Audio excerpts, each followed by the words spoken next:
Alright guys, now that we've gone through the Ableton instruments, we're going to go through some of the effects. Now, I'm not going to go through all of the effects because it's going to take a really long time, and we have another course for that. But today we are going to take a look at the EQ8 specifically, the reverb, and the simple delay, which these are probably the more basic tools in Ableton.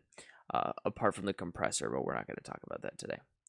So the EQ8 is an 8-band parametric EQ, meaning that we can EQ precisely where we want to using these different bands. So let's start out with the first band. We can select a bunch of different curves.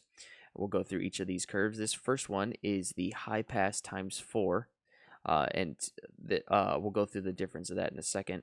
But essentially, the high pass curve allows only high frequencies to come through based on our frequency cutoff point. You could see as I turn the frequency knob up here, we can go a little bit higher. And I'm going to play the loop as I affect the signal. So check this out.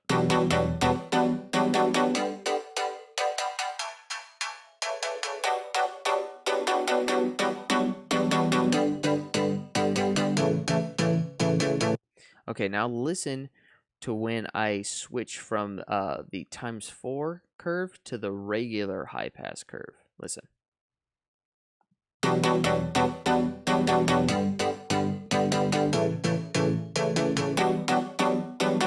going to try to turn it up so it's a little bit more apparent.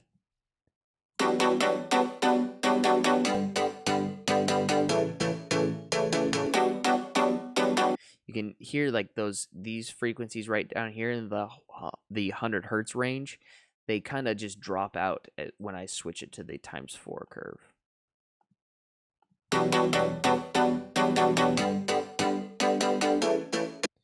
When we jump to the low pass, actually, why don't we do that right now? So this is our low pass curve. It's essentially the opposite of our high pass. Listen to what happens when I jump to the ×4 curve.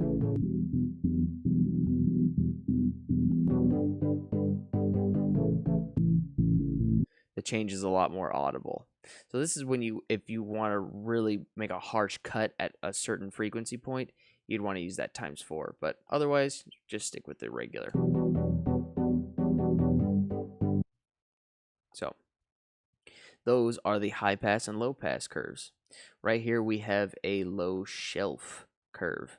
Now this is kind of like it's kind of the opposite of the high pass and low pass, because this takes a certain frequency point and we can just affect that frequency point to a I guess it's kind of not the opposite. It just kind of reduces the effect.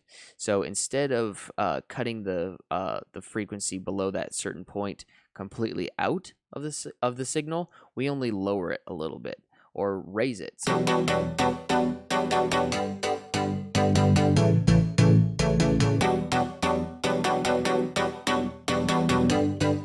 So it doesn't completely cut it out like the high pass does.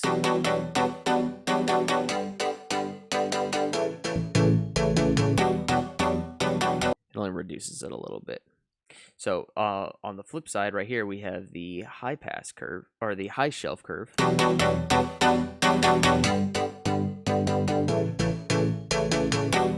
I usually like to use the high pass curve just to give it a little bit more high-end brightness. I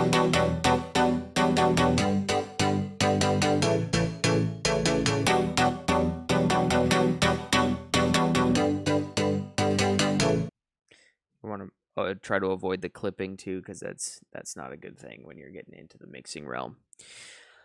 Okay, so we went over the high shelf and the low shelf. Here we have our bell curve. Now this is probably the curve you're most familiar with seeing with an EQ. This is going to allow us to boost or reduce certain frequencies at a certain point.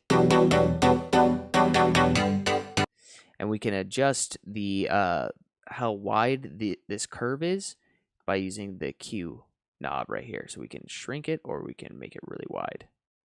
So maybe we wanted to boost a certain frequency at at E5.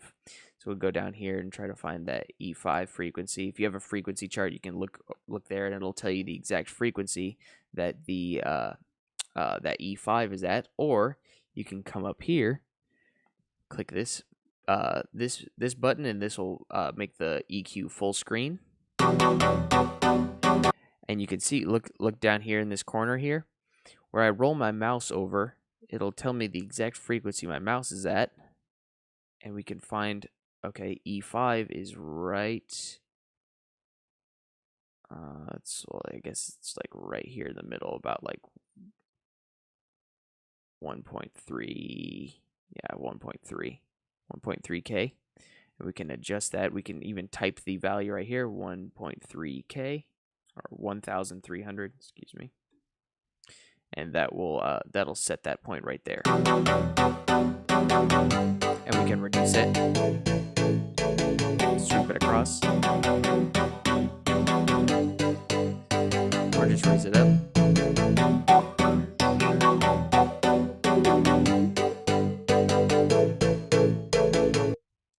So that is the bell curve, and right here is a notch curve. So that is this is essentially the opposite of the of what the bell curve can do. It's just the bell curve goes down as well, but this will go down infinitely, and you won't be able to bring it up. Notice there's no gain function to this one.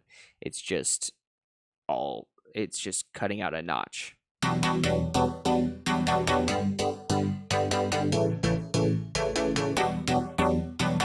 You can kind of hear it sounds kind of like a phaser.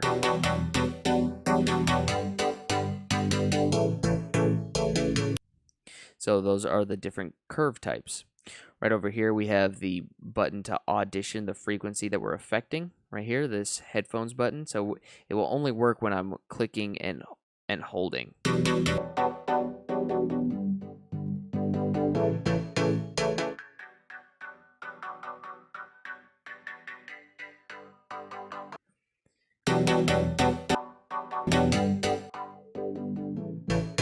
think it might be better to do a bell curve for this.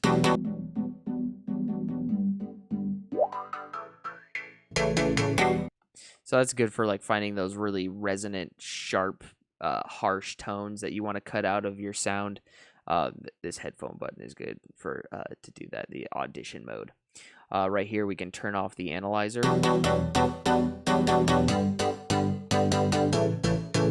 The background, if you're running low on CPU and you want to save some CPU, that's a good way to do it. Right here we have 3 different EQ modes. We have left and right, so we can EQ the left and right signal of a stereo signal sound. We can EQ them differently. If I wanted to cut all the low frequencies out of the right ear, I could do it like this. If I want to cut out all the high frequencies out of the left ear, we can go like this. Sounds kind of crazy, but that is the left and right EQ mode, and we have the mid-side EQ mode. So if I bring this down, we're left with only the side information. But if I switch to side and I EQ out all of the side information, it's only mid information. So this is good for stereo mixing. You know, you're trying to remove some side information out of like a bass or a vocal or something. This is a good way to do that too. So that is the EQ. Next is the reverb. We're not going to get into the reverb in depth today, but essentially what you need to know is the decay, dry wet, and the input processing. So right here, and you probably want to set this to high. You want the quality to be high. The dry wet's going to affect or it's going to basically determine how much affected signal is going to be coming through. So it's either going to be all reverb signal,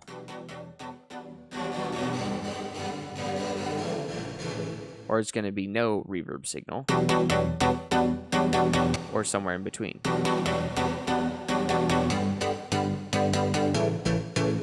I like to keep it around 25 to 35. Just depends on what kind of sound I'm doing. And right here is our decay time, so we can decide how long that reverb lasts. You can when I hit stop, you can hear it kind of wash out there. And then here we have the input processing, where we can decide which signals are being reverb. So if we want only the high frequencies to be reverb, we hit the low cut.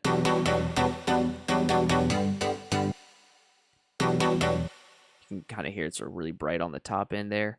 Or we could do it the opposite way and only have the lower frequencies reverb.